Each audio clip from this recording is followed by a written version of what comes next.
Financial Failures, Chapter 2, The Captain, pages 16 to 20. One of the most dramatic incidents in Elisha's exciting life took place during a war between Israel and its neighbor, the kingdom of Syria. The king's captain, his chief advisor, made a fatal financial error.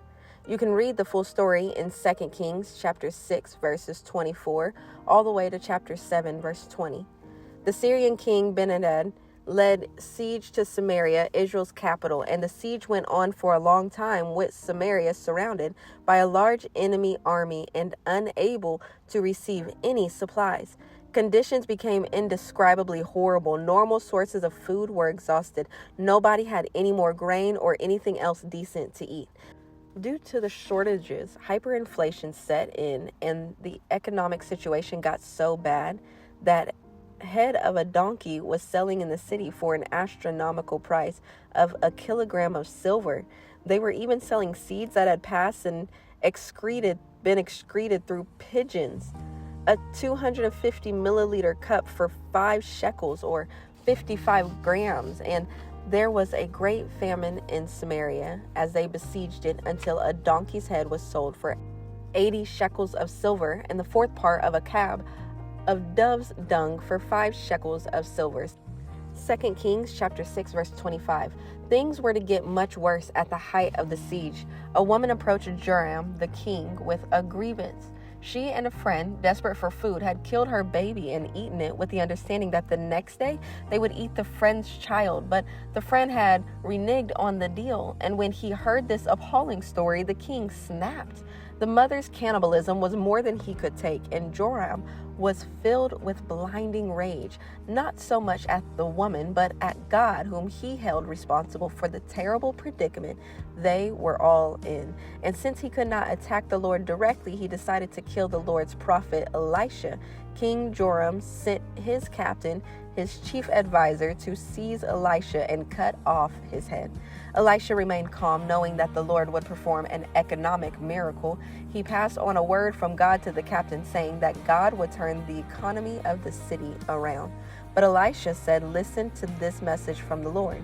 This is what the Lord says. By this time tomorrow, in the markets of Samaria, 6 quarts of choice flour will cost only 1 piece of silver, and 12 quarts of barley grain will cost only 1 piece of silver." The captain was having none of it and was thoroughly dismissive at such a thought that God could change an economic situation overnight. He was not challenging Elisha, he was challenging God. The officer said cynically, "Look, even if God should make windows in heaven, this would still not happen. In other words, even if manna, quail, and all the other foods that God brought down from heaven to the children of Israel in the wilderness were brought down now, it would not help their situation. Their situation was too difficult for God to handle. He did not believe that God could take Samaria from starvation, where food was so expensive and rare that people were succumbing to cannibalism, to a situation where barley and wheat would be cheap and easy to find within 24 hours. Elisha said to the captain, "You will see it happen with your own eyes, but you won't be able to eat any of it." That night, after Elisha had told his wonderful prophecy, a strange thing happened.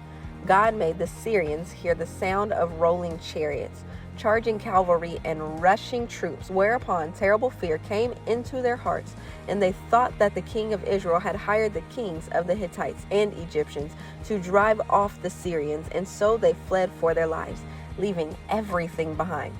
4 lepers arrived at the camp and found no one but food, wine, silver, gold, and clothes. They went back to the city and told the gatekeepers, who passed the news on to the king and his captain. Many people, eager to enjoy the bounty of the Syrian army, rushed out of the city, and the captain was told to control the stampeding traffic at the gate. It had actually got so bad that he was trampled to death by the crowd. So everything happened exactly as the man of God had predicted when the king came to his house. The man of God had said to the king, "By this time tomorrow, in the markets of Samaria, 6 quarts of choice flour will cost 1 piece of silver, and 12 quarts of barley grain will cost 1 piece of silver." 2 Kings chapter 7, verse 18. The captain of the king's guard would not believe that God could change economic circumstances. His unbelief shone through. Because of his unbelief, he saw others enjoy God's provision, but he did not. First, he doubted the power of God. If God willed it, he certainly could open windows in heaven and drop down food from the sky for the hungry, besieged city of Samaria. Second, he doubted the creativity of God. He had no idea that God could bring provision in a completely unexpected way.